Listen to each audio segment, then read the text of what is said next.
नमस्कार दोस्तों, आप सभी का स्वागत है। आज की ये हनुमान जी की कहानी, भगवान हनुमान जी पुत्र मकरध्वज की कथा।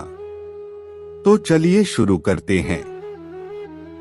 क्या आप जानते हैं कि हनुमान जी के ब्रह्मचारी होने के पश्चात भी उनका एक पुत्र था जिसका नाम था मकरध्वज।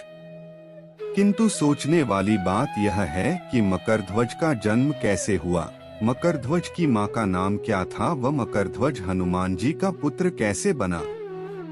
दरअसल मकरध्वज के जन्म की कथा अतिरोचक है, जिसके बारे में बहुत कम लोग ही जानते हैं। आज हम आपको मकरध्वज की कहानी के बारे में बताएंगे व साथ ही बताएंगे हनुमान जी व मकरध्वज की लड़ाई के बारे में। जब हनुमान जी भगवान श्री राम की आज्ञानुसार माता सीता की खोज में लंका पहुँचे, तब वहां माता सीता से भेंट के बाद उन्हें रावण के दरबार में प्रस्तुत किया गया। वहां रावण ने हनुमान की पूंछ में आग लगा दी।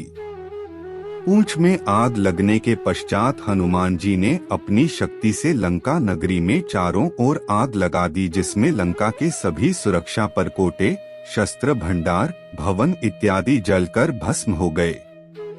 लंका नगरी में आग लगाने के पश्चात भगवान हनुमान अपनी पूंछ की आग को बुझाने के लिए वही पास के समुद्र में कूद गए तथा पूंछ की आग बुझाई। उस समय हनुमान जी का शरीर बहुत थक चुका था व पसीने से लथपथ था। तभी उनके शरीर की तेज से एक पसीने की बूंद निकली जो समुद्र में गिरी। उसी समय एक मछली जो समुद्र में तैर रही थी, उसने आहार समझकर वह पसीने से निकली बूंद ग्रहण कर ली। इसी बूंद से वह गर्भवती हो गई तथा तैरती हुई पाताल लोक जा पहुंची। जब वह मछली पाताल लोक पहुंची तो वहां अहिरावण के द्वारा पकड़ ली गई। जब उसका पेट काटा गया तब उसमें से एक शिशु निकला। उसके मछली के पेट से निकलने के कारण उसका नाम मकरध्वज पड़ा। मकरध्वज का शरीर आधा वानर का तथा आधा मछली का था। जब अहिरावण रावण युद्ध के समय श्री राम तथा लक्ष्मण को बंदी बनाकर पाताल लोक ले गया, तब हनुमान जी उन्हें छुड़ाने वहां पहुंचे। मकरध्वज को पाताल लोक का प्रहरी बनाया गया था। हनुमान जी के वहां पहुंचने पर उसने उन्हें अंदर जाने से रोका। तब उन दोनों के बीच भीषण युद्ध हुआ, जिसमें अंततः हनुमान जी विजयी हुए। हनुमान जी मकरध्वज की काया को देखकर अचंभित थे तथा उससे उसका परिचय पूछा।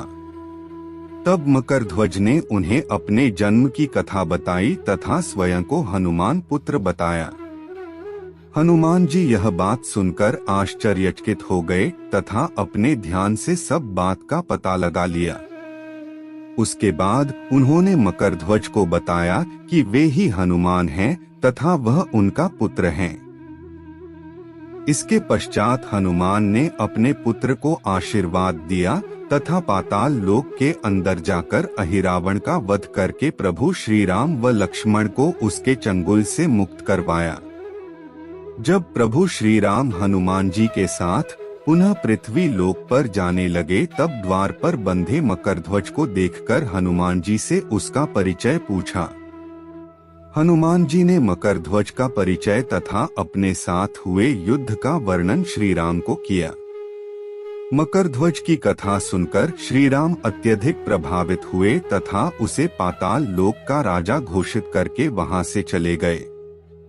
दोस्तों, अगर आपको ये भगवान हनुमान जी पुत्र मकरध्वज की कथा पसंद आई हो तो इसे अपने दोस्तों व रिश्तेदारों के साथ शेयर एंड सब्सक्राइब जरूर करें। हमें कमेंट करके जरूर बताएं। आपके कीमती समय के लिए धन्यवाद।